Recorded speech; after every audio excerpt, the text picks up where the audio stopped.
Hey Mark, can I ask this about Connor's game right now, and about the indicators that he's rounding into form and ramping things up, and you've seen some really high numbers from him the last 12 or 13 games. As a player, what are you seeing in your goaltender's game? I know that you've been high on both guys, but the starter in particular. Oh, he's fantastic. Obviously, he's a Vezina Trophy winner for a reason, and we're lucky to have him. He's calm in the net. He brings that confidence. And when you have that confidence, behind you, it helps you so much, helps the whole team so much to have, the goaltenders we have, backstopping us, and, they give us a chance to win every single night. And, we're very, very lucky to have them. We'll go next to Ken Weaver from Sportsnet. Go ahead, Weaver. Afternoon, Mark. Where did the puck catch you, and were you concerned during the power play drill there? It caught me right in the throat. So it definitely hurt a little bit, but we were working on PP, so I wasn't going to stop the drill just for that. So it's all good. Maybe I'll have a little bit of a bruise, but no worse for wear. We'll go next to Kelly Moore from CJOB. Go ahead, Kelly.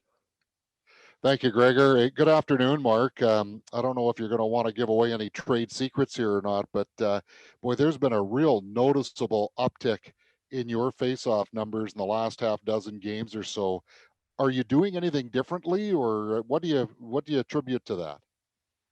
Honestly, Nate Thompson. Me and him had a really, really good conversation in Toronto, actually, about face-offs. We worked on some things. We talked about some things, and ever since then, it's his input and his help has helped so much. And honestly, I'm very, very thankful to have him. He gave me a lot of good tips. He's a veteran in this league. He's a a league renowned face-off guy, and he always has been. And he's I'm going to give him the credit. He was the one that helped me, and I'm definitely happy for the advice that he gave me.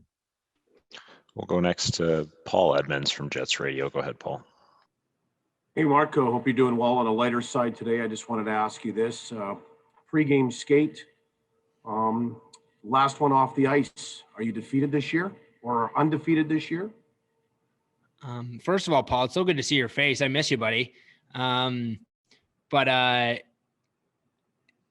one time, Archibald, he said he gave it to me, and he gave it to me when we were at home. And so I gave it to him one time, but then we ended up beating them that game, actually. And then the next game, he changed it up, probably superstitious wise, and then they beat us the next time. So, I've been defeated once. So, hopefully that streak will, there's not too many, there's no Sagans out there that are trying to beat me off. So that's that's a good thing. We'll go next to Paul Friesen from The Sun.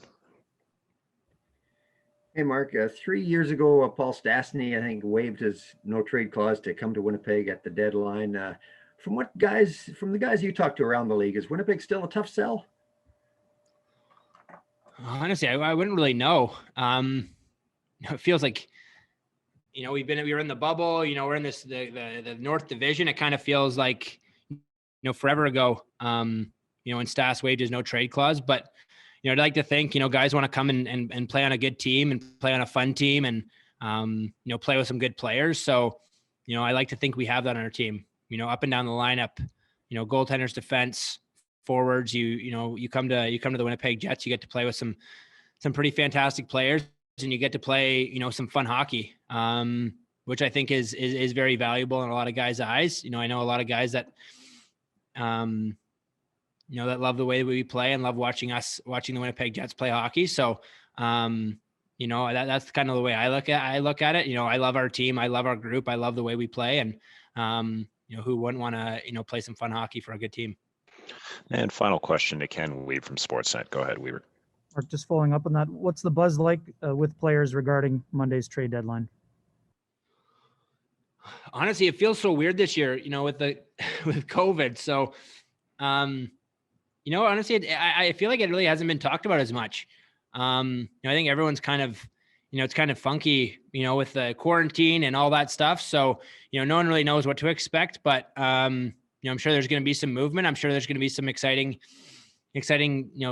things happen all around the league, but, all you can do is focus on the game, the games that we have some pretty big games coming up, against some good opponents. So, all we got to focus on is our game and our team, and whatever happens. I'll be making those moves later in my life. Thanks very much, Mark. On the GM side. Don't cut me off, Gregor.